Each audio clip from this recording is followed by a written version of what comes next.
Bueno, buenos días a todos otra vez. Vamos a empezar con nuestra clase de procedimiento de familia hoy, viernes 26 de febrero.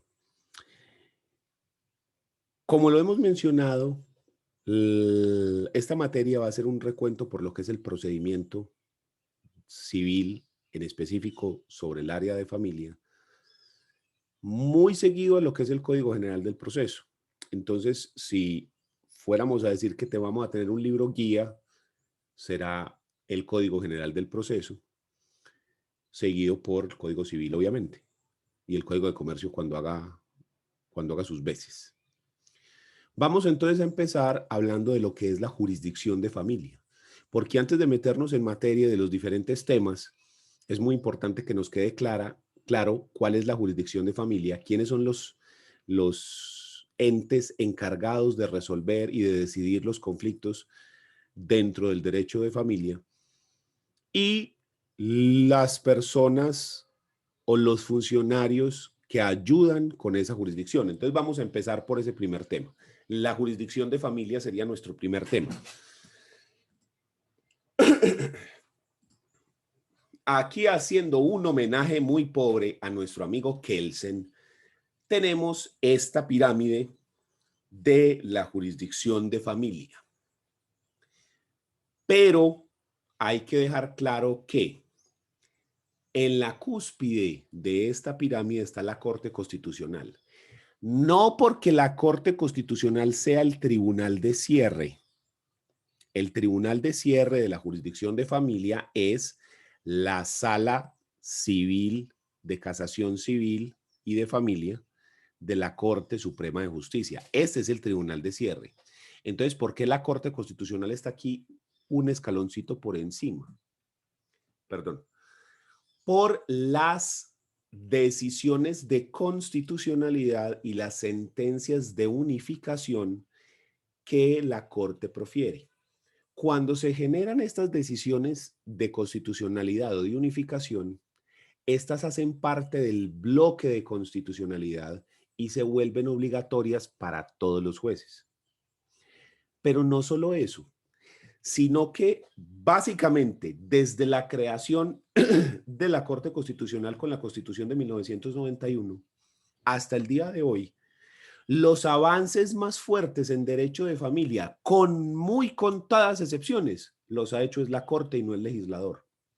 El legislador colombiano en temas de familia se ha quedado casi estático, bien sea porque la regulación de ciertos temas polémicos se dificulta mucho en el Congreso, o porque no hay interés político, o por lo que usted quiera, pero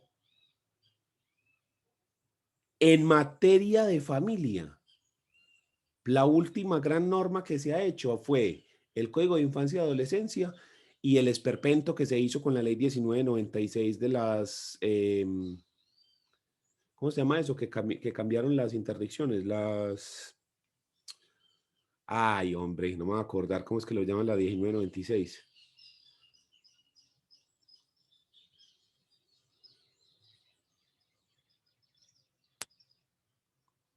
Bueno, Profe, el cambio de curadores a apoyos. sí, sí, eso, pero a la gente ya no lo llamamos interdictos, sino que lo llamamos apoyados, pues, no me acuerdo, pues ustedes saben de qué les estoy hablando, los apoyados estos, ¿cierto? Que para mí es un esperpento, pues, a la hora de hablar de garantía de derechos de familia y de garantización de personas que tienen alguna circunstancia frente a la cual se podrían generar cualquier clase de conflictos, pero esa ley está basada en el derecho a equivocarse y en el libre desarrollo de la personalidad. eh, por lo tanto, está justificada pues de cierto modo. Yo no lo comparto la justificación y he tenido la experiencia con personas que trabajan y que se mueven en ambientes con personas con discapacidades mentales, que ya no se puede decir así de esa manera tampoco. Eh, y aunque entiendo cómo se hizo y por qué se hizo, no estoy en nada de acuerdo con ello. Pero si usted se fija en derecho de familia, las cosas se ha avanzado es por eso. Mire, le pongo un ejemplo. La ley 54 de 1990, que es la ley crea y regula la unión marital de hecho, que luego fue modificada por la Ley 979 del 2005.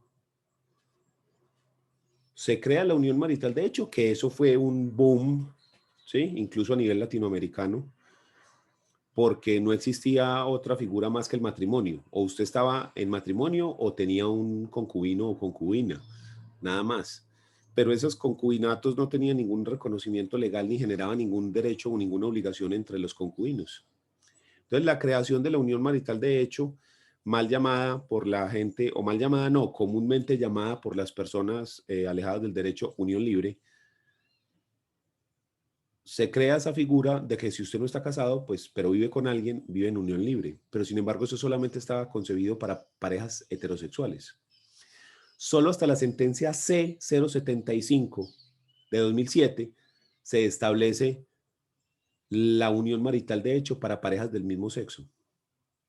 Es más, cuando se creó la unión marital de hecho, solamente se creó para darle derecho a gananciales a los compañeros permanentes, formando la sociedad patrimonial de hecho. Nada más, no tenían derecho de herencia, no tenían derecho a alimentos, no tenían derecho a porción conyugal, no tenía derecho ni siquiera a la seguridad social del compañero permanente.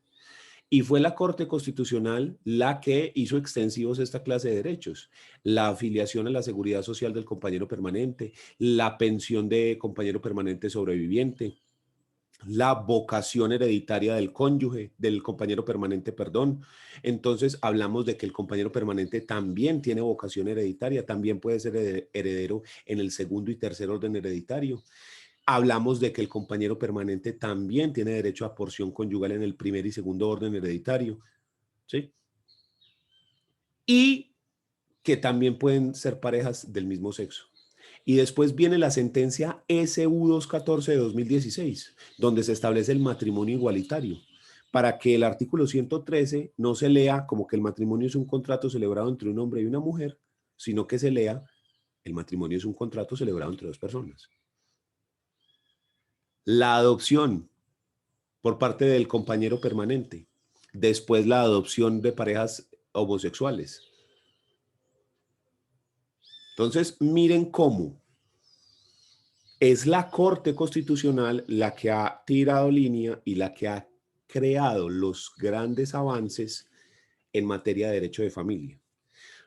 El siguiente avance que yo creo que es en el que estamos discutiendo en este momento, que en ese no alcanzo a ver una decisión como sí lo veía con el caso del matrimonio y la adopción, es el de los derechos de los hijos de crianza. Los hijos de crianza son estos hijos que sin ser biológicos ni adoptivos, una persona los cría como si fueran propios, sin serlo. Y entonces está diciendo que esa persona que cría, que quiere a esas personas como si fueran sus hijos, aunque no lo son, eso se llaman hijos de crianza. ¿Cuáles son los derechos de esos hijos de crianza? Por medio de tutela se han extendido derechos como por ejemplo un caso de un señor que trabajaba para Ecopetrol y en Ecopetrol, si usted trabaja allá, le pagan a sus hijos la educación. Y por medio de tutela se hizo extensivo para que le pagaran a estos hijos de crianza de este señor la educación. Pero entonces viene la pregunta, ¿esos hijos de crianza tienen derecho de herencia? Y si tienen derecho de herencia, entonces tienen derecho de herencia en las dos familias, en la familia de crianza y en la familia biológica. O si reclaman un lado, no puede reclamar en el otro. O cómo va a funcionar. Esa es la discusión en la que creo que vamos a estar metidos hoy en día. Esa es la discusión que creo que sigue. Entonces, por eso, esa es la razón por la cual la Corte Constitucional está aquí en la cúspide de nuestra pirámide kelseniana, ¿ya? Pero dejando eso de lado, pues podríamos Profe, quitar esta cúspide y aquí estaría la Corte Suprema de Justicia. Coménteme.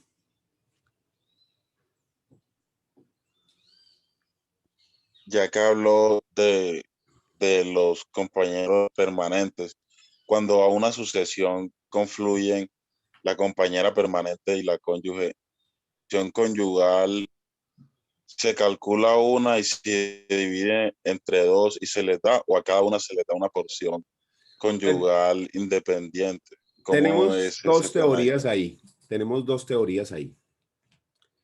La primera teoría dice que no se puede formar la unión marital de hecho si hay un cónyuge. Es decir, si hay un matrimonio anterior vigente, no se puede formar la unión marital. Entonces, que el compañero permanente no recibiría nada porque no tiene la calidad de compañero permanente, sino que es un mero concubino. Esa es la teoría 1. ¿Por qué no? Porque la unión marital, de hecho, al igual que el matrimonio, exige singularidad y no habría singularidad en caso de que hayan las dos personas. Además, que en el artículo segundo de la Ley 54 de 1990, en el literal B, dice que si hay un matrimonio anterior, este tiene que estar al menos disuelto. Y en Colombia, el matrimonio se disuelve por muerte, nulidad o divorcio. Entonces, si ese matrimonio no está disuelto, no se forma la sociedad patrimonial de hecho.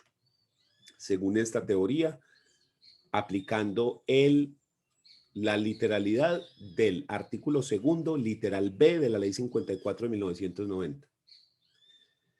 La segunda teoría propone de que sí puede haber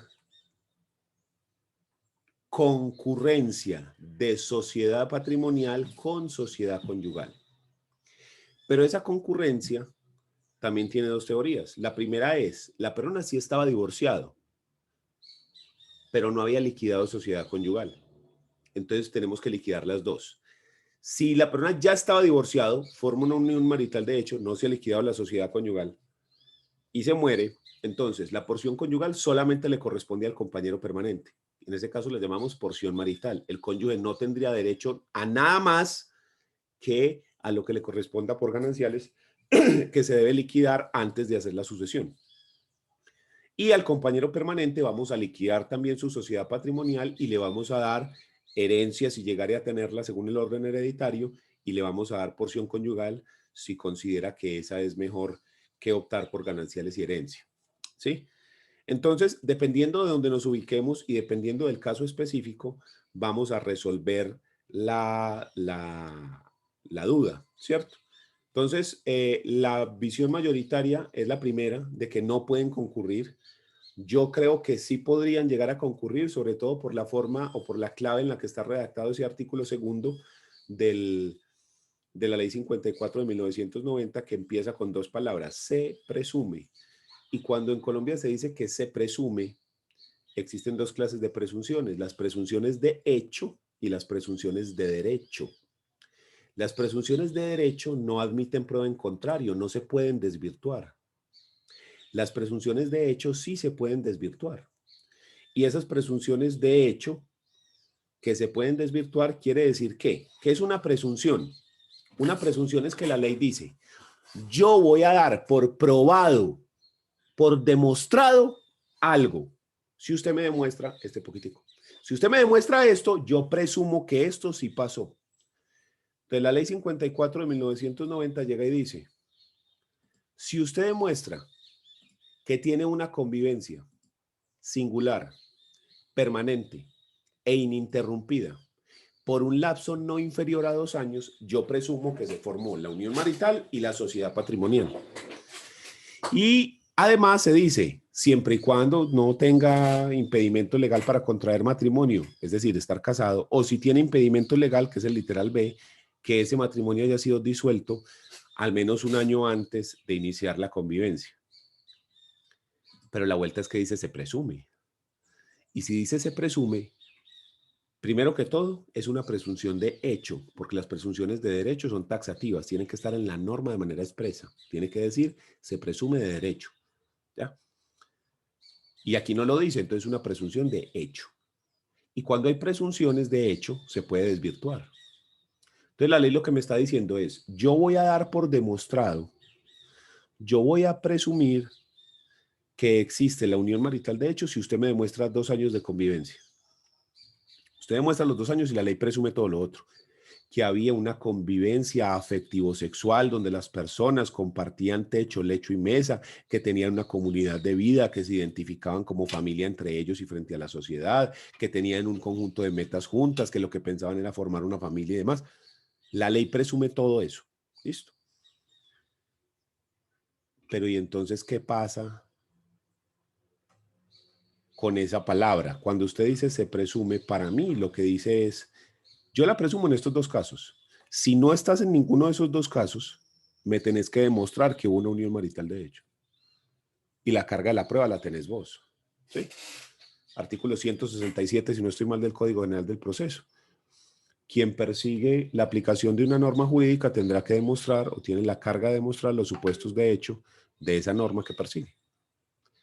Entonces, usted quiere que ser compañero permanente y tener los derechos y las obligaciones de los compañeros permanentes, demuestre que es un compañero. Es más difícil y es una teoría que no es mayoritaria, es una teoría minoritaria. Yo hago parte de esa teoría, pero ahí está. ¿Listo? Profe, Dígame. y, por ejemplo, vía jurisprudencia, que incluso si no estoy mal es algo que se utilizó mucho en el derecho de la seguridad social, sobre todo en el tema de la pensión de sobreviviente, creo que ese tema se terminó repartiendo entre la esposa cuando hay Sí, se un reparte matrimonio. en proporción a la convivencia, pero en laboral, pues. Sí, sí, exactamente. No hay ningún pronunciamiento tipo Corte Constitucional o Corte Suprema. Pues porque Ha la verdad es que es habido, una visión, o sea, es una visión que, ha o sea, habido no es ilógica. pronunciamientos como más a favor de la primera,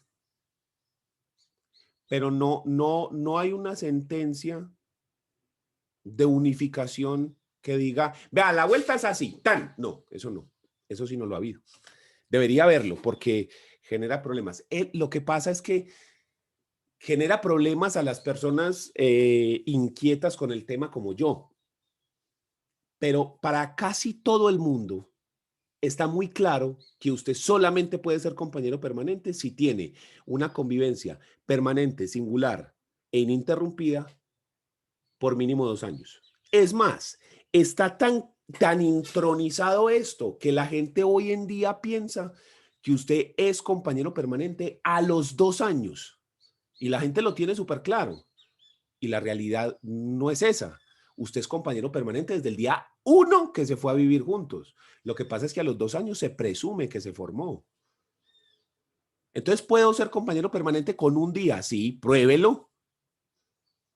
Entonces, el problema es lo que te digo, que está súper intronizado y cuando usted busca las decisiones de la corte donde se ha hablado del tema, me parece que o no lo tienen claro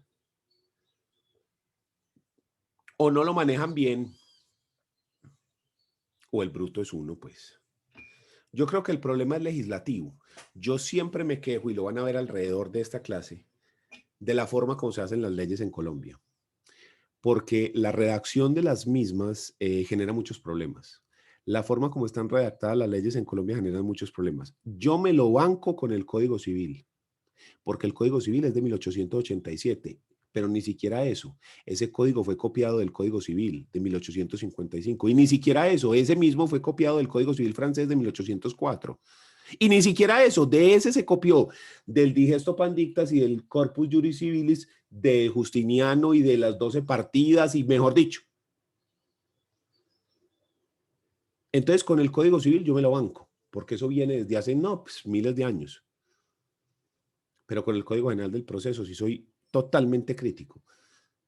Y con cualquier norma que se haga de manera actual, moderna. Y entonces esta norma es del 1990 y genera un problema. A mí el problema que me genera es en el artículo segundo con que empiece con la palabra se presume. Por lo que le digo, si se presume es de hecho y yo lo puedo desvirtuar. Como cuando yo digo, se presume que el hijo es de la madre por el solo hecho del nacimiento o del parto.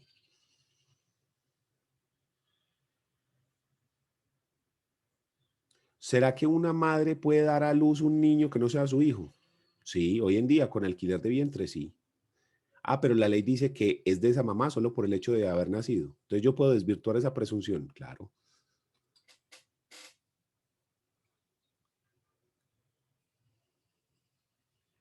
Entonces ahí está el asunto. Pero dejémoslo para más adelante, no nos centremos en esa discusión, dejémoslo ahí que más adelante le echamos candela fuertemente. Sigamos más bien con esto que es más bien general. Entonces, ya sabe cómo funciona aquí. Entonces, empecemos de abajo. La jurisdicción de familia tiene la particularidad de que únicamente va a encontrar jueces especializados en familia en la mitad. Los tribunales superiores de distrito que tienen sala de familia y los juzgados de familia que son de categoría de circuito. Son los únicos jueces especializados, porque por debajo nosotros no tenemos jueces municipales de familia, deberíamos tener, pero no los hay. Y encima no hay una sala de casación de familia, es la sala de casación civil y de familia, es una sala de casación, digamos, compartida.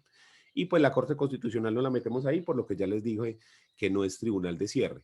Entonces, cuando nosotros vamos a la parte más baja, a la base de la pirámide, encontramos que dentro de la jurisdicción de familia están los juzgados civiles municipales o promiscuos municipales. Al juez civil municipal se le va a cargar entonces no solo los conflictos en civil, sino también los conflictos en familia, para que éste los resuelva. ¿Y qué es un promiscuo municipal? En municipios muy pequeños, donde no hay recursos suficientes para tener un juez civil municipal, un juez penal municipal, un juez laboral municipal, en esos casos se crean los juzgados promiscuos municipales. Esos juzgados promiscuos municipales son civiles, penales, laborales, familia, todo junto. Ese sí es el peor trabajo del mundo porque ese man le toca conocer de todo. Ese man sí sabes de todo. Se supone pues. Porque yo soy de los que sostengo que eso no es muy viable que digamos. No es muy viable saber de todo porque usted o sabe de mucho pero con muy poca profundidad, o sabe con mucha profundidad, pero de muy poco. Pero así es. Entonces, por ejemplo, ¿quién realiza los matrimonios civiles? Los jueces civiles municipales o promiscuos municipales son los que casan a la gente. ¿Listo? Arriba de ellos, arriba de los jueces civiles municipales o promiscuos municipales, encontramos los jueces de familia. Cada vez que usted escuche la expresión juez de familia, es un juez de categoría de circuito, equivalente al juez civil del circuito, al juez penal del circuito, al juez laboral del circuito, etc. Pero entonces, ¿qué es un promiscuo de familia? No es lo mismo un promiscuo municipal que un promiscuo de familia. Los juzgados promiscuos de familia se dan en municipios que son grandes, pero no tan grandes. Y promiscuo de familia es que tenemos un juzgado de circuito que tiene doble categoría, civil y familia, pero únicamente civil y familia. No es como el promiscuo municipal que conoce de todo, ¿sí? Si no sabemos cuál es la fórmula para hacer empanadas, ese man la tiene que conocer, mejor dicho, ¿ya? Vea, que ¿cómo es que se hace la morcilla? Pregúntele al juez promiscuo municipal, porque ese man sabe de todo. No, aquí es el promiscuo de familia, solamente sabe civil y familia. ¿En dónde hay esos? En Río Negro, Antioquia. En Río Negro tenemos promiscuo de familia. Tenemos juzgado de circuito, de familia y civil. ¿Listo? Y allá hay penal del circuito y laboral del circuito. ¿Listo? Para que tengan ahí eso presente. Encima de estos están los tribunales superiores de distrito, que saben que tenemos un tribunal por cada departamento y además también tenemos tribunales en las capitales como Bogotá, Medellín, Bucaramanga, Cali, Cartagena, creo que son. Creo que son esas. ¿Sí? Que son tribunal del departamento 1 o tribunal de la capital y para el área metropolitana de la capital 2. O sea, 2 tribunales por departamento, pero no es en todos los departamentos. Sé que con Bogotá hay, con Medellín hay, Bucaramanga también, y creo que el otro es Cartagena, pero no recuerdo muy bien. ¿Listo? Entonces, esos son los tribunales superiores de distrito que tienen sala de familia especializada. Ese es el segundo juez que sí tiene sala de familia. Dentro de los tribunales superiores de distrito hay sala civil, sala de familia, sala laboral, sala penal, sala administrativa. ¿Listo? Entonces hay sala de familia y encima de estos está la Corte Suprema de Justicia en sala de casación civil y de familia. Si usted quiere conocer la competencia específica de cada uno de estos jueces y identificar qué es lo que conocen de manera específica cada uno, entonces le menciono que la competencia en razón del factor funcional está establecida en el Código General del Proceso en los siguientes artículos que está usted viendo en pantalla. El juez municipal que va a actuar en única y primera instancia está contenido en el artículo 17, los jueces civiles municipales en única instancia, y los jueces civiles municipales en primera instancia están en el artículo 18. El juez de familia en única instancia está en el artículo 21. En primera instancia en el artículo 22 y en segunda instancia en el artículo 34. Entonces, si el proceso inicia aquí en el proceso civil, en el juez civil municipal, en primera instancia, la segunda le corresponde al juez de familia. Pero si el proceso inicia acá en el juez de familia en primera instancia, entonces en la segunda le corresponde aquí al Tribunal Superior Sala de Familia, que está en el artículo 32 del Código General del Proceso. Y en caso de que el proceso termine acá en la sentencia de segunda instancia y sea susceptible de casación, según lo que dice el artículo 333 y siguientes del Código General del Proceso, donde se habla de la casación, las causales de casación, los requisitos para casar, etc. En caso de que sea viable la casación, que no es siempre, que es muy escasa, la Corte Suprema de Justicia en el artículo 30 menciona qué cosas conoce en sala de casación civil y de familia, para que lo tengan en cuenta. Entonces, yo sí les recomiendo que al menos este cuadro le tome usted su pantallazo, le tome ahí una captura de pantalla, porque sí me parece que esto se lo debe, mejor dicho, imprimir uno o escribirlo en el mismo código si lo tiene físico o mantenerlo por ahí digital para encontrar muy fácilmente en el código cuál es la competencia específica de cada uno de estos jueces.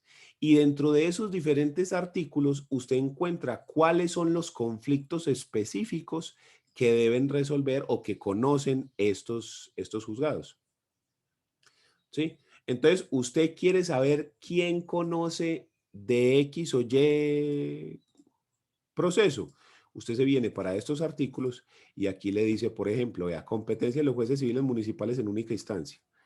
Los jueces civiles municipales conocen en única instancia y aquí le empieza a decir 1, 2, 3, 4, 5, 6, 7, 8, 9, 10. Entonces, ¿cómo sé yo que el que celebra los matrimonios en Colombia es el juez civil municipal? Véalo acá.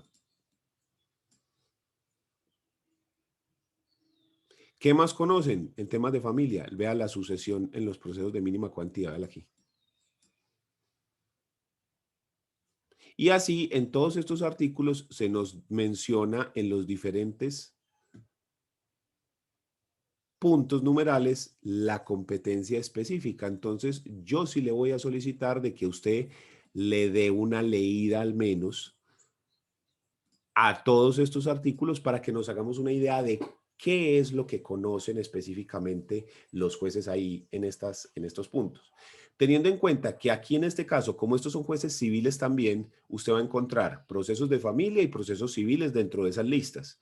Aquí sí estamos de manera específica en familia. En estos, cuando estamos hablando de juez de familia, sí es únicamente temas de familia. Y lo mismo ocurre con la Corte y con la Corte Suprema de Justicia. Cuando hablamos de la sala de casación civil y de familia, pues son los dos artículos, los dos materias, pero en la sala de familia, pues también está de manera específica. Entonces sí es bueno que le peguemos una leída a esos artículos para que nos orientemos bastante de qué es lo que estos jueces conocen de manera específica. ¿Listo? ¿Quién tiene alguna duda o si no continúo? Todo muy claro. Listo, perfecto. Entonces, esa es la jurisdicción como tal para resolver los procesos ante juzgado. Sin embargo, ustedes saben que en Colombia nos agobia un problema que es la congestión judicial. Existen simplemente muy poquitos jueces para tantos procesos. Mire, le pongo un ejemplo. Los jueces de familia fueron creados en los 70s en Colombia. En Medellín se crearon por allá en 1970 y pico los jueces de familia. Y se crearon 13 juzgados de familia en Medellín en ese momento. A día de hoy, 2021, hay 14. De 1970 a 2021 hay 14 juzgados. O sea que se creó uno, que fue el piloto de oralidad y ya se dejó como juzgado. ¿Cuántas veces se ha duplicado la población en Medellín? Ese es el problema de la congestión. Entonces, es muy poquita gente, pues muy poquitos jueces para tantísima población y los conflictos que se generan. Entonces hay mucha congestión judicial. Un juzgado puede tener más o menos unos 20.000 procesos activos en cualquier momento, más o menos. Pueden ser más. Entonces, para combatir esa congestión, se han ideado varias estrategias. Una de las estrategias que se ideó es la de los equivalentes jurisdiccionales. Y es que a otros funcionarios administrativos o incluso privados se les dan funciones jurisdiccionales para resolver casos concretos. Y entonces estos funcionarios que también van a ejercer funciones jurisdiccionales, que van a actuar como si fueran jueces para unos casos específicos que la ley les otorga, se crean para ayudar, para tratar de descongestionar un poco, para tratar de resolver conflictos por otra parte o por otra vía diferente al proceso judicial tradicional. Esto es lo que yo voy a denominar los colaboradores de la justicia. Y dentro de esos colaboradores en tema de familia vamos a encontrar principalmente 3. Las comisarías de familia, las defensorías de familia y las notarías. La cosa es que uno está a veces muy acostumbrado a que se mencione que la comisaría de familia y la defensoría de familia, incluso la notaría, conocen en algunos casos como equivalentes jurisdiccionales y que responden, pero uno no sabe qué. Uno no sabe realmente qué es lo que hace esta gente. Entonces vamos a mirarlo. Profe, ¿cómo fue que le llamó ahorita? ¿Colaboradores qué? Véalo ahí. Colaboradores de la jurisdicción de familia. Véalo ahí. Estos son los que usted está viendo en este momento, los colaboradores de la jurisdicción de familia, con su respectiva regulación.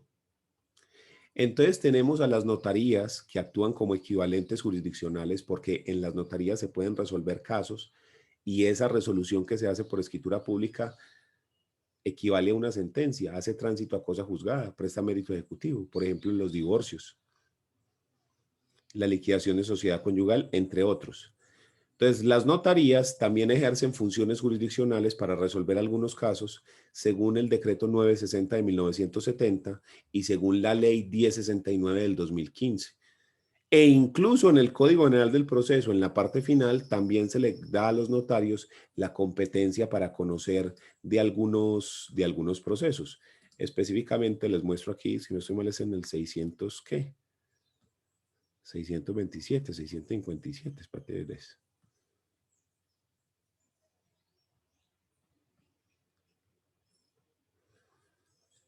Sé dónde está, pero siempre me olvida.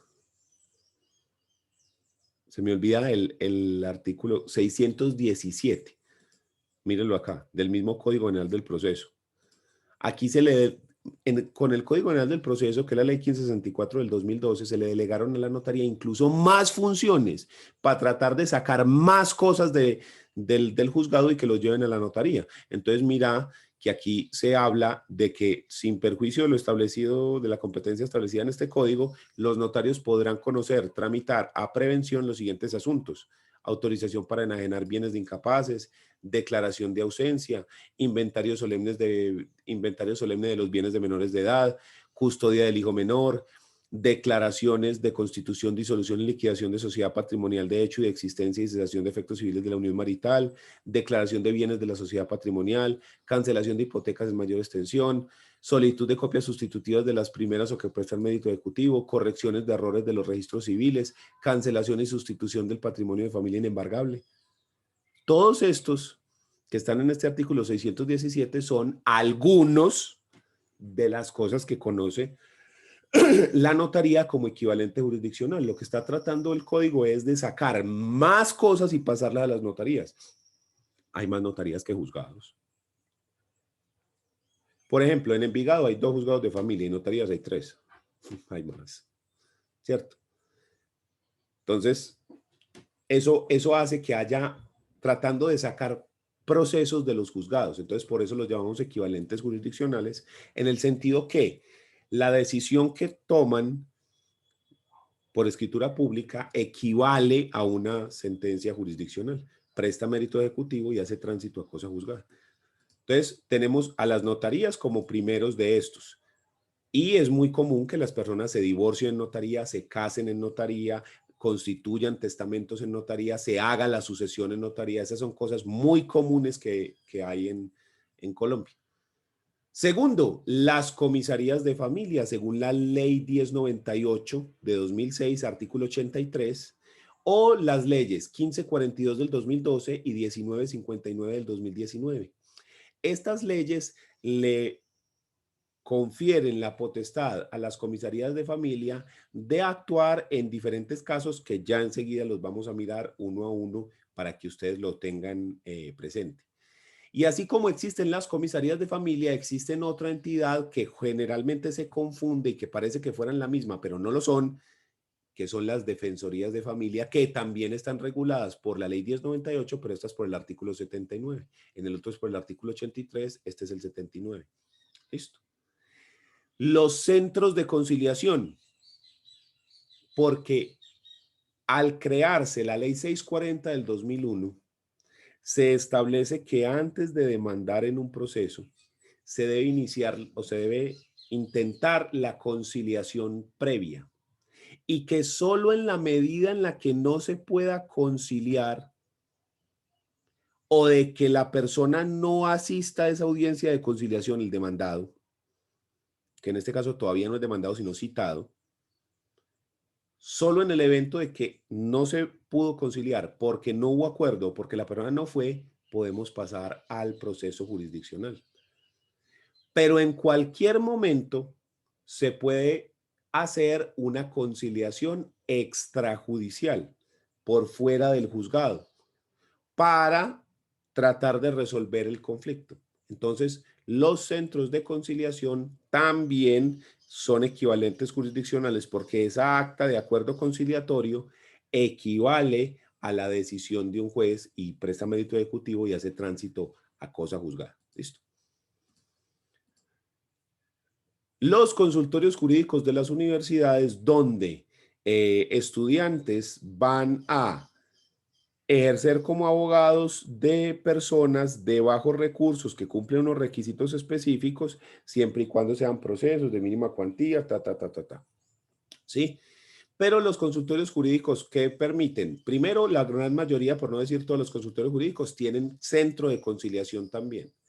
Y además, esos consultorios jurídicos brindan una asesoría jurídica a la persona de manera gratuita, pero además la pueden representar ante autoridades judiciales o equivalentes jurisdiccionales como comisarías, defensorías, etcétera, en procesos relacionados con derecho de familia, entre otros. ¿Sí? No es solamente eso, sino entre otros. Y por último, las personerías municipales que también van a actuar de manera similar a los consultorios jurídicos donde se le brinda a la persona una asesoría e incluso se puede actuar en defensa de esa persona ante autoridades jurisdiccionales o administrativas que sean equivalentes jurisdiccionales, según la ley 1098 de 2006, artículo 95. ¿Listo? Entonces, estos todos son los entes colaboradores de la familia. Profe, una o de la preguntita. jurisdicción. Pregúnteme. No entendí bien como en qué, o sea, Ahí está, entre colaboradores de la justicia para descongestionar la jurisdicción de familia, los consultorios jurídicos. Pero como si antes a uno, pues digamos, le toca llevar casos ante la jurisdicción, eso en que, o sea, sí Porque colabora la gente, pero como tal, a descongestionar, no encuentro. no, a descongestionar no tanto, a descongestionar porque como también hay centros de conciliación dentro de los consultorios jurídicos y como también se pueden tramitar mediante solicitudes algunas actuaciones ante comisaría de familia y defensoría de familia, entonces lo que hacen es que, digamos que en vez de tirar todo al juzgado, pues se podrían llevar algunas cosas ante otras entidades y ayudar de otra forma con... actuaciones eh, administrativas o ante equivalentes jurisdiccionales. Pero más que como función principal la descongestión, la función principal es más bien la colaboración con la persona. ¿Listo? Sobre todo con las personas más necesitadas, personas de bajos recursos y demás, que son el foco de los consultorios jurídicos, porque ustedes saben que en el consultorio jurídico no se le niega asesoría a nadie, ¿cierto? El que vaya recibe su asesoría. Pero para ya tramitar el proceso, ya sí hay que mirar unos requisitos, que sea de bajos recursos, de estratos, y que, ¿cierto? Y que el proceso sea sobre esto y esto o aquello. Pero al menos su asesoría sí se lleva a la persona. ¿Cierto? Entonces, también porque pueden servir para descongestionar, porque con esa asesoría también se pueden resolver los conflictos en cuanto a que la persona los resuelva de una manera diferente a la jurisdicción. Como por ejemplo, conciliación, transacción, amigable composición o incluso arbitraje, que no es muy común en temas de familia, no es muy común que haya arbitraje, pero puede pasar porque no está prohibido según la ley. Es 1563, 1563 que es la ley de arbitraje. Es 1563. Bueno, la de arbitraje, ya, es. Que son tantas que uno ya ni se acuerda de todo eso. Pero es la de arbitraje. Dígame. Profe, hay como, no, solamente como para agregar, pues también recordar que la función o el objetivo que supuestamente pide el legislador o el que persigue el legislador con el requisito de procedibilidad es ese, la descongestión de los juzgados. Ah, sí, es que para eso es que se crea. Para eso es que se crea. ¿Sí? Aunque pues el legislador llega a la ley 640 del 2001 y en el artículo creo que es 569 del código donde dice, no, siempre hay que actuar conforme a, primero a la ley 640 del requisito de procedibilidad, hay que demandar antes, pero dice, no, pero si usted va a pedir medidas cautelares dentro del proceso, pues no es necesario agotar la conciliación previa. Entonces, ahí ya se abre una brecha gigante, porque entonces uno dice, ok, si yo pido medidas cautelares, pues no acudo a la conciliación, lo cual tiene su lógica y tiene sentido en que si yo cito a conciliación al deudor de una obligación, antes de presentar la demanda, pues él se da cuenta de que yo ya estoy detrás y que ya estoy ejerciendo acciones legales para el cobro y la persona se puede insolventar, de modo que cuando lleguemos al proceso, pues ya no tiene nada, ya vendió, donó, hipotecó, etcétera, y ya no puedo cobrar. Entonces, para evitar esas circunstancias, se me permite actuar de manera directa. Pero llega el legislador y se mete un tiro en un pie cuando llega y dice por acá, en el Código Penal del Proceso, siempre que usted pida una medida cautelar, puede actuar de manera directa. Pero se puede pedir como medida cautelar cualquier cosa. Entonces uno se queda como, espérate, pero ¿cómo así? Es el artículo 590. Llega y nos dice el código, mírenlo acá. Código Penal del Proceso. Acá en el parágrafo del 590 nos dice, en todo proceso y ante cualquier jurisdicción, cuando se solicite la práctica de medidas cautelares, se podrá acudir directamente al juez sin necesidad de agotar la conciliación previa como requisito de procedibilidad. Uno lee esto y dice, bien, ¿sí? Para evitar que el man se insolvente y toda la cosa. Entonces uno dice, listo, bien. Vale, válido, me gusta. Pero por acá usted se viene para el numeral primero, literal C, y usted dice, aquí me están hablando de las medidas cautelares en procesos declarativos. Y en el numeral primero me dice, desde la presentación de la demanda a petición del demandante, el juez podrá decretar las siguientes medidas cautelares. Y luego viene acá el literal C.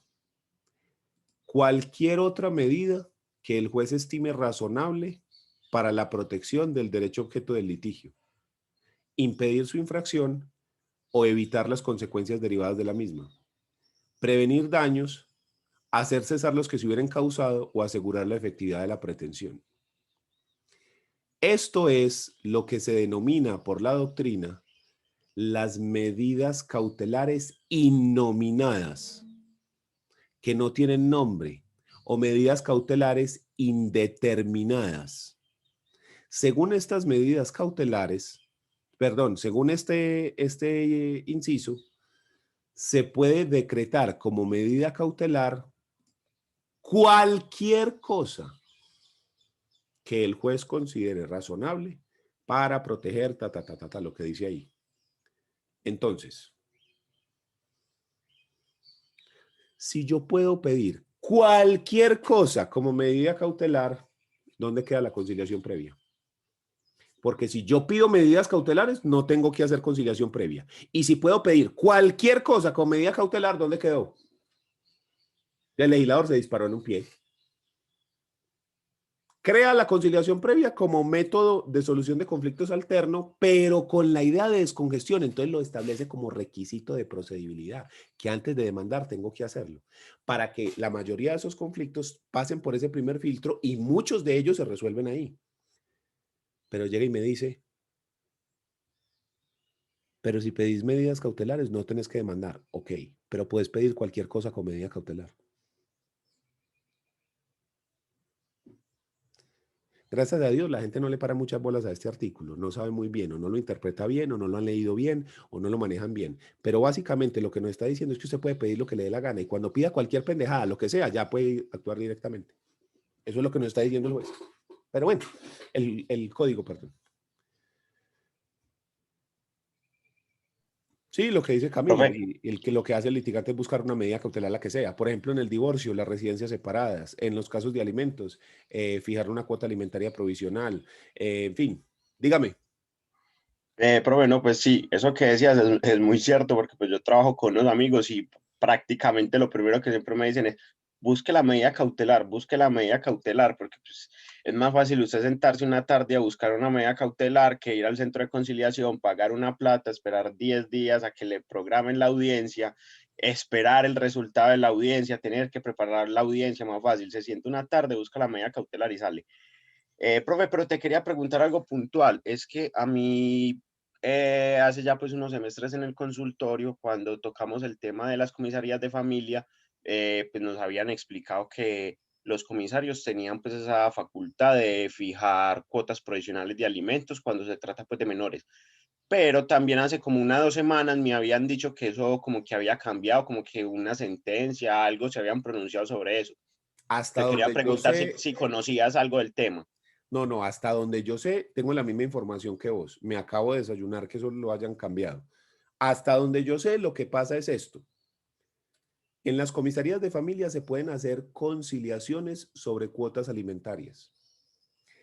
Si las personas de menores de edad, si las personas no llegan a un acuerdo, como la necesidad del menor de edad persiste, como los derechos de los menores de edad son prevalentes y preferentes sobre los derechos de los demás, entonces el menor no puede quedar sin la comida, sin el vestido, sin la educación, etc. Entonces se les puede establecer por comisaría una cuota alimentaria provisional que tendrá que pagarse obligatoriamente hasta que un juez decida modificarla.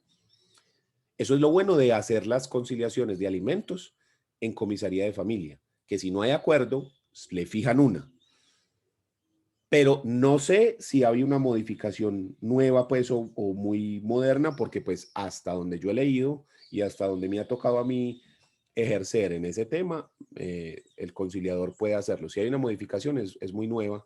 Ya hace algún tiempo que no llevo conciliaciones, pues audiencia de conciliación ante comisaría de familia, entonces no te puedo decir que estoy súper actualizado en el tema, pues como que lo revisé ayer, no.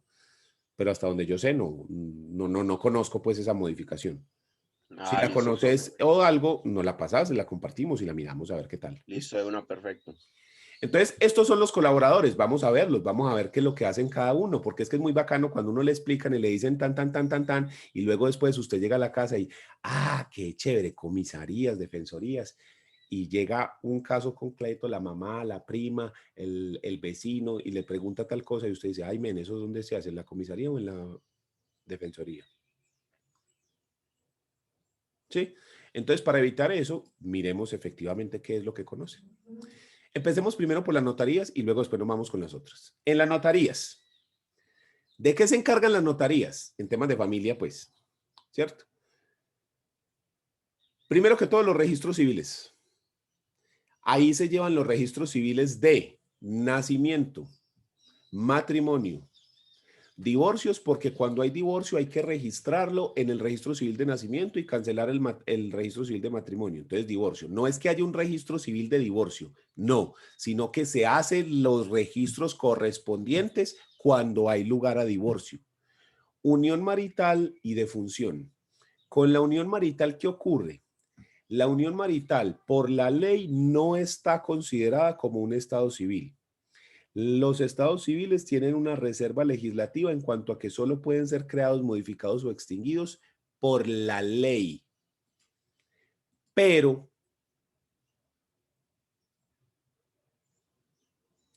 se dijo por la Corte Suprema de Justicia en una sentencia que la unión marital de hecho se asemeja al estado civil de casado. Y de ahí se volvió esto un zaperoco. Porque entonces muchas personas lo que dicen es que la Corte dijo que eso era un estado civil. No. Literalmente lo que se dijo es que se asemejan sus efectos a los del estado civil de casado, pero no dijo que era un estado civil. Segundo, la Corte no puede crear estados civiles. Los estados civiles los crea el legislativo. ¿Listo? Entonces, para efectos prácticos, que quede esto claro, la unión marital sí es un estado civil, punto. Sí, sí lo es, ya, sí lo es, para efectos prácticos. Pero legalmente no. ¿Por qué no? Porque no está creado, punto. Pero que sí lo es, sí lo es, pero no está creado como tal, entonces legalmente no lo es. ¿Por qué es importante esto? Porque los estados civiles están registrados. Entonces, ¿qué pasó? Como todo el mundo empezó a tomar la teoría de que la Corte había dicho de que esto era un estado civil, entonces dijeron, hay que registrar. Y cuando se lleva eso a las notarías, los notarios empiezan a rascarse en la cabeza y a decir, ¿y cómo registro yo esta vaina? Porque yo tengo libro de nacimientos. Entonces ahí registro los nacimientos. Libro de defunciones. Libro de matrimonios y libro de varios. Yo no tengo libro de uniones maritales. Entonces registrémoslo en el de varios. En el de varios, ¿qué se registra? Los testamentos, por ejemplo. Se registran los cambios de nombre. Tipo de cosas. Además del registro civil de nacimiento, pues. Y entonces, ahí en el registro de varios se hace ese registro de uniones maritales de hecho. Eso fue lo que se ha hecho a hoy en día y hay una parte muy mayoritaria que considera que la Corte dijo que era un estado civil y que lo consideran como tal.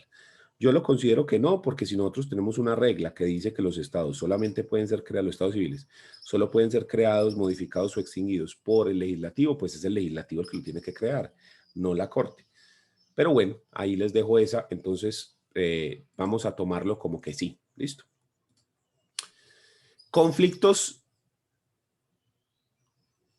Conciliaciones, ellos hacen conciliaciones en conflictos jurídicos de familia, ya te doy la palabra, en lo que se refiere a alimentos, custodia y visitas y salida del país. El notario puede hacer conciliaciones en estos temas. Y esa acta de conciliación tiene todos los efectos que un acta de conciliación normal, que son presta mérito ejecutivo y hace tránsito a cosa juzgada. Dígame.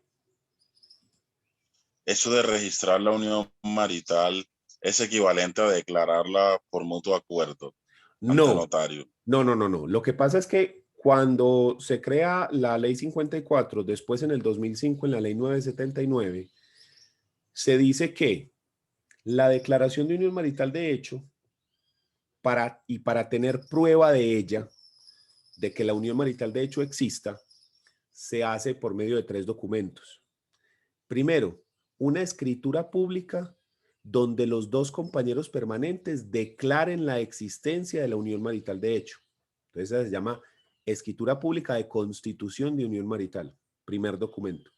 Segundo documento, un acta de conciliación donde los compañeros permanentes reconocen que lo son, reconocen que son compañeros permanentes y es un acta de conciliación celebrada en una otorgada en un acta de conciliación que se celebró en una audiencia de conciliación, que se celebró para ese fin. No es que están conciliando con el vecino, con el arrendatario, y entonces le dicen, Daniel, ¿y usted qué? Compañero permanente de Patricia, listo, muy bien, con unión marital de hecho, y ahí quedó.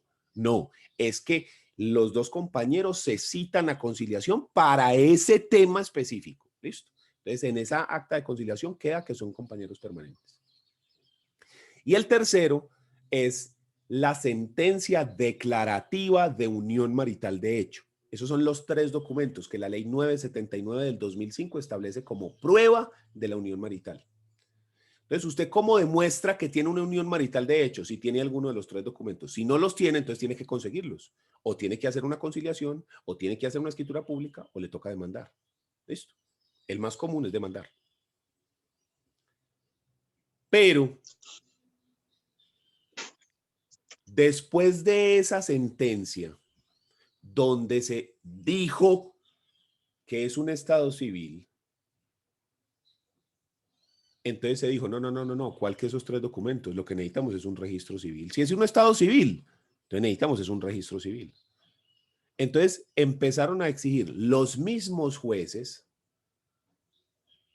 un registro civil. Y entonces, ¿qué? A los notarios les tocó inventárselo, literalmente inventárselo. Y entonces se inventaron ahí cualquier cosa y lo registran en el libro de varios. Pero literalmente les tocó inventarse el asunto. Por esa concepción del registro civil. Pero esa lo vemos más adelante cuando metamos en la unión marital de hecho y les muestro la sentencia en específico para que ustedes miren y juzguen por sus propios, con sus propios criterios si eso no es un estado civil. Dígame. Profe, te puedo hacer otra pregunta relacionada con eso, cortica. Sí, hágale. Uno puede declarar la constitución de la unión marital de hecho y al mismo tiempo decir que uno no quiere que se forme sociedad patrimonial. Sí, se pueden hacer capitulaciones maritales, e incluso hay una particularidad y es que se pueden hacer posteriores a haberse formado la liquidación, pero eso lo vemos más adelante, pero la respuesta es sí, sí. Hey, una sugerencia, cámbiate el nombre que te veo como Galaxy, entonces no me puedo referir a vos, ¿cierto? Usted se para en el nombrecito suyo. Listo. Y aparecen unos 3 punticos y te pones ahí, no sé, el nombre que usted quiera, ¿cierto? Ojalá el suyo, ¿cierto? Pero es que yo veo que me habla Galaxy A30S, entonces no sé si decirte, hey, negro Galaxy, tal cosa, sino en vez de decirle doctor Andrés o doctor Sebastián o doctora Leslie, ¿cierto? Por cierto, para que me ayude con la memotecnia, que cómo se aprende uno más o menos los nombres de las personas y cómo se dirige uno a las personas, pues porque le ve el nombrecito ahí, ¿cierto? Entonces, Ya lo cambié. Ah, qué diferencia, mi querido John. Ahora sí, bien. Excelente. A ver, espérame que usted me distrajo aquí el asunto, pero ya, listo. No se preocupen, ya vamos terminando, listo. Entonces pueden hacer conciliaciones en estos temas, alimentos, custodias y visitas.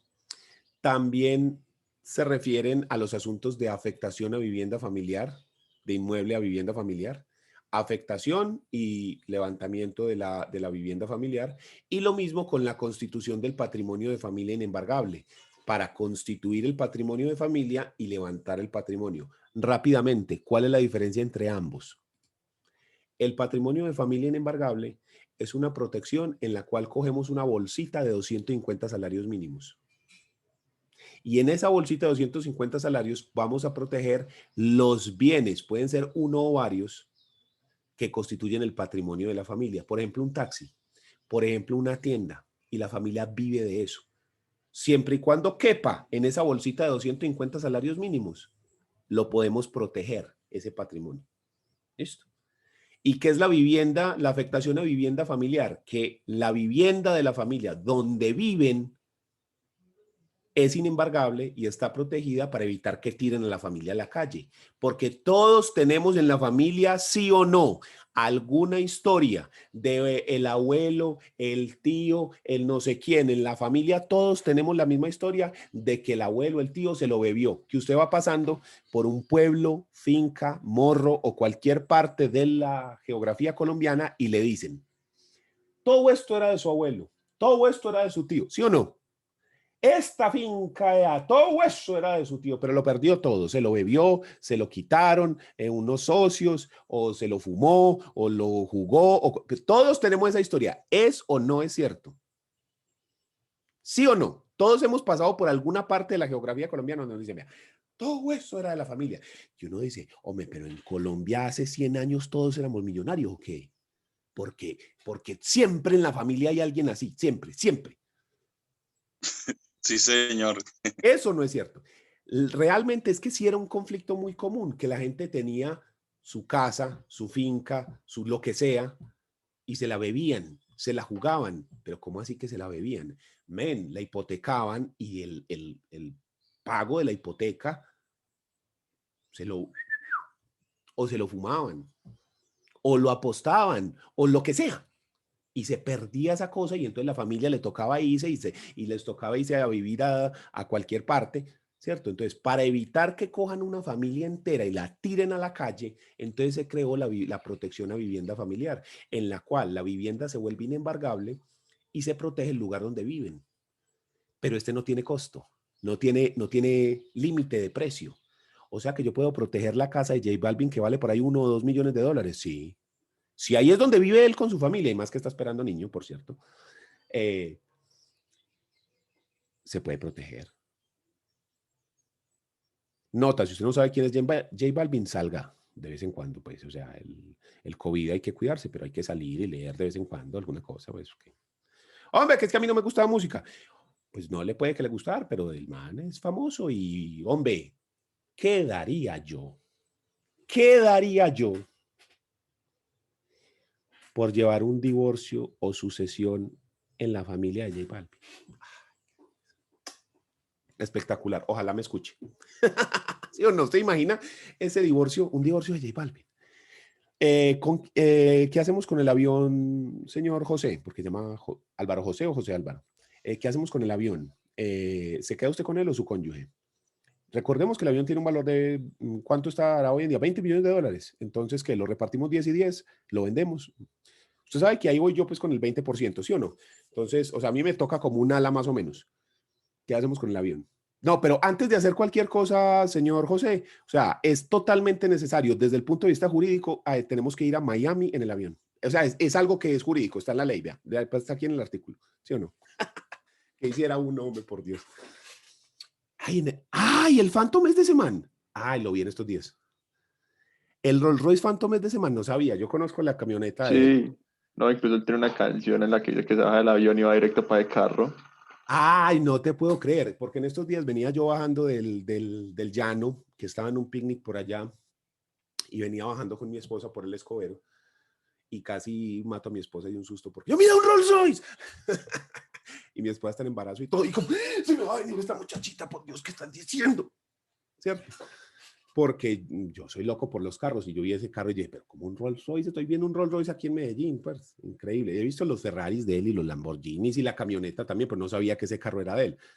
Y yo dije, un Rolls Royce, ¿quién será el ocioso que tiene? Pues ahí está, ahí está, ahí está, sí. Sí, con una moto de esas, claro, sí, él tiene colección de Ducatis. Qué bueno, qué bueno. Uy, yo también quiero ser parte de ese proceso. Uf, Ave María, por Dios. Entonces, ¿qué? Dígame. Pues como respecto a esas diferencias entre la La constitución de patrimonio de familia y la afectación a vivienda, también Dígame. ahí habrá diferencias respecto a la, a la presencia de niños o hijos menores de edad. Cuando se crearon las figuras originalmente estaban pensadas para proteger la familia nuclear, papá, mamá, hijos. Pero como la misma Corte Constitucional ha mencionado que el concepto de familia es dinámico, que hoy en día existen diferentes tipologías familiares. Tenemos las familias monoparentales, donde hay un solo padre, mujer cabeza de familia, padre cabeza de familia, las familias homoparentales, las familias sin hijos, etcétera. Como hay tantas tipologías familiares, entonces, en el mismo sentido que se dijo que el concepto de familia es dinámico y que cambia según las fenómenos sociales, en ese mismo orden de ideas, ¿a quién va protegido o a quién va dirigida la protección del patrimonio de familia inembargable o de la afectación a vivienda familiar? A la familia. No es tanto porque hayan hijos, no es tanto porque haya cónyuges, sino que es una protección a la familia, que la misma Constitución, artículo 42, nos menciona que es el núcleo fundamental de la sociedad. Entonces, la idea es proteger la familia. ¿Qué cosa es familia? Ya eso es diferente, porque entonces ahí lo que te digo, originalmente sí es creado para la nuclear, pero como tenemos ese concepto dinámico, entonces se podría generar la protección a tipologías familiares diversas a la nuclear, claro, claro que sí, perfectamente. Profe, Solamente a los esposos, sí. Dígame. una preguntita por acá. Al momento de yo cancelar la afectación de patrimonio de familia, en la notaría me van a pedir registro civil auténtico y copia de cédula de los hijos cuando ya son mayores para no pedir la autorización del juez, ¿cierto? Para Sí, señor. simplemente comprobar que son mayores. Si todos los hijos son mayores y se puede mostrar por medio del registro civil, pero uno de los hijos no tiene cédula porque tiene problemas en el momento de la expedición y tampoco tiene contraseña y tiene 25 años, ¿hay Pero con alguna el manera? registro, o sea, con el registro civil es prueba suficiente, pues ahí dice la prueba de nacimiento, la fecha de nacimiento. O sea, con eso sería suficiente, porque es que yo estoy tratando de bajar un patrimonio de familia y la señora de la notaría me dice que si no le presento al menos una contraseña o algo que me diga que está en trámite el documento, que no me acepta bajar la Lo que pasa afectación. es que como los notarios son vigilados y están a toda hora siendo vigilados y controlados por todas las asustadurías, sí, Contraloría, Procuraduría, todas las asustadurías están ahí pilas de los notarios, porque todos sabemos que en las notarías es muy fácil que se haga algo ilegal. Entonces los notarios son muy asustadizos de que vaya a ocurrir alguna cosa mal hecha, ¿cierto? Entonces, si la ley dice que los mayores de edad se identifican con la cédula, entonces esa persona mayor de edad tiene que identificar con la cédula. Pero para mí, pues la prueba idónea es el registro civil, es que ahí dice cuándo nació. En la cédula sí es una forma de identificación, pero para mí la prueba idónea de la edad es el registro civil. Pues para mí, está hablando Daniel Lopera, ¿cierto? Entonces, ¿cuál es el problema ahí? Si fuera mi notaría, yo te lo acepto con el registro civil de nacimiento, original. Original no, autenticado. Pero si en esa notaría te están poniendo problemas, yo intentaría primero cambiar de notaría. No es la única que hay en el pueblo. Ah, bueno, entonces, o intentar registrar al man para que saque al menos la contraseña y resolver el problema, o hacerlo entonces en juzgado. Sí, porque es que ¿qué más otra opción te doy? O sea, porque vos ponete a hacer tutelas y cosas y entonces se demora el asunto y entonces se complica más y es otra pelea y otra cosa, pues más bien lo haces eso por otro lado, más bien vas y le sacas la contraseña al man, ya. O se va para el juzgado. Pues es mi opinión mía de mí. Listo. Ok, profe, gracias. Profe, buenos días. Disculpe, es Buenos que cuando estabas explicando la diferencia entre las dos figuras, como que pues no me quedó muy claro, me perdí un poco en la explicación. Patrimonio de familia está pensado para el patrimonio del cual vive la familia. O sea, no solo su casa, sino los bienes de los cuales ellos se lucran. Por ejemplo, un taxi. Entonces la gente, la familia vive de lo que produce ese taxi. O una tienda, o un local, o un apartamento que rentan, o una finca, ¿sí? Un conjunto de bienes que constituyen su patrimonio, de eso viven, pero tiene un límite de 250 salarios mínimos legales mensuales vigentes. Entonces, si te cabe en esa bolsita de 250 salarios mínimos legales mensuales vigentes, le puedes constituir el patrimonio. ¿Para qué? Para que esos bienes sean inembargables, para que estén protegidos y la familia tenga con qué subsistir. Si es afectación a vivienda familiar, lo que queremos es proteger la vivienda de la familia, pero este no tiene límite de costo, de precio. Entonces, por eso era que metimos a J Balvin en el asunto, porque dijimos, ¿será que J Balvin, multimillonario forrado en billete, podrá constituir una afectación a vivienda familiar de su mansión que tiene en Llano Grande, que debe valer, sin lugar a equivocarme, 1 o 2 millones de dólares, si no es que es más?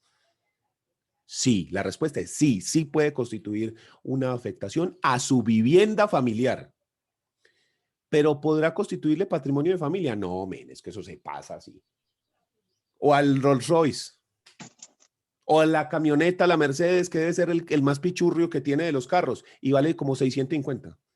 No, tampoco, ¿sí? Pero a la casa sí, donde vive con su familia. ¿Y quién es su familia? En este momento él no está casado, pero supongo que él vive en unión marital, de hecho, con la muchacha esa, con la argentina con la que va a tener el niño. Se llama Valentina no sé qué algo, ¿sí? Entonces supongo que él vive allá. Ah, no, es que él vive con la mamá. Ah, listo, ahí tiene su familia, él y la mamá. Ah, no, y nace el niño y él va a vivir con el niño. Ah, listo, ahí está. Ferrer, vea, ahí dicen, ustedes están on fire con el chisme, ya veo, muy bien. John. Profe, ¿se pueden tener las dos garantías?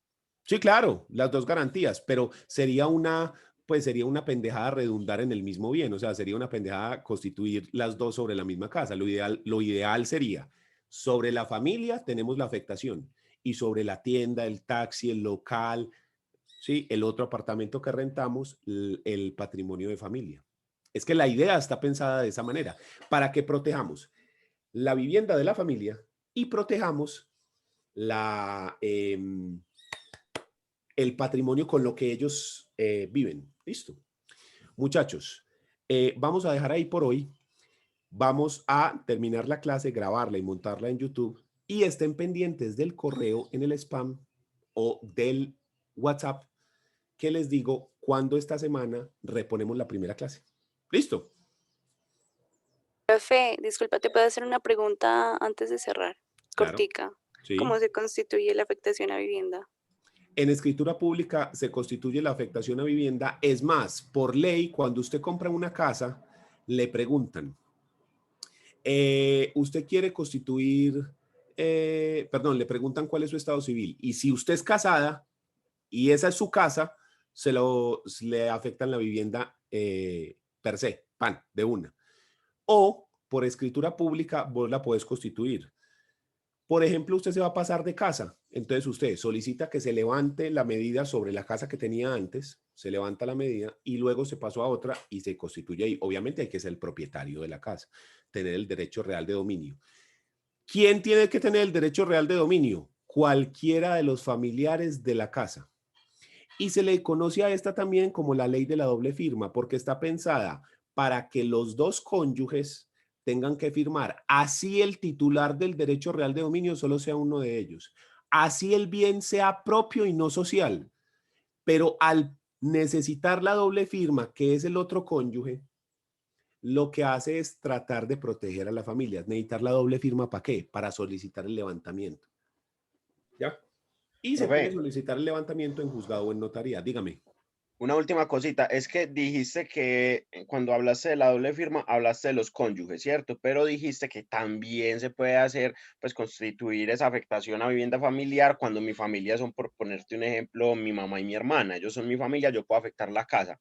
También necesito la firma de ellos y, por ejemplo, teniendo en cuenta pero que no son de dos todos, personas mayores de edad. Con uno solo. Con uno solo basta. Es más, ¿Y qué ocurre si la familia tuya es monoparental? Vos sos el papá y vivís con tus hijos menores de edad. ¿Quién más va a firmar? Ahí no tenemos al otro firmante, pero entonces usted necesitaría para levantarlo Registros civiles. visto bueno del defensor de familia. Ya como en casi todos los actos, por no decir todos, en los que haya menores de edad, siempre el defensor de familia está ahí vigilante y se le pide visto bueno. Como cuando usted hace una sucesión donde hay menores de edad, como cuando se hace un divorcio donde hay menores de edad, como cuando se hace una fijación de cuota alimentaria de menor de edad. Siempre en esos casos se notifica al defensor de familia para que dé un visto bueno y revise. Entonces sí, listo, lo que te digo, fue creada la ley pensando únicamente en la familia nuclear, papá, mamá e hijos. Entonces por eso era que se le llamaba la ley de la doble firma, porque estaba pensada para los dos cónyuges. Pero después llega la Corte Constitucional y nos dice, no, momentico, el concepto de familia es dinámico, men. El concepto de familia depende de las dinámicas sociales. Entonces, dependiendo de las dinámicas sociales, dependiendo de lo que se va a dar, nosotros vamos a considerar que la familia es esto o es aquello.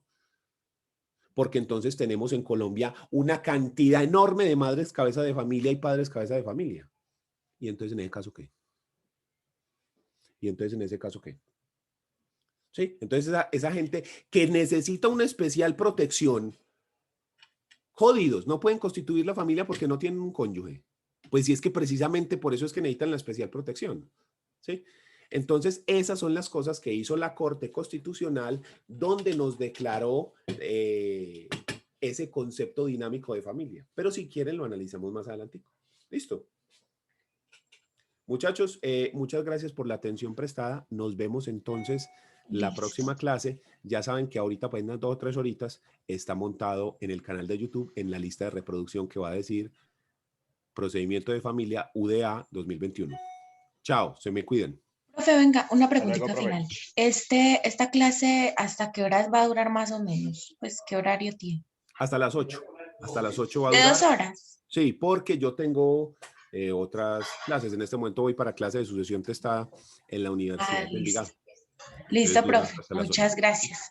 Chao, que estén muy bien. Feliz semana a todos. Listo, Chao. profe, Gracias, hasta hasta luego. luego.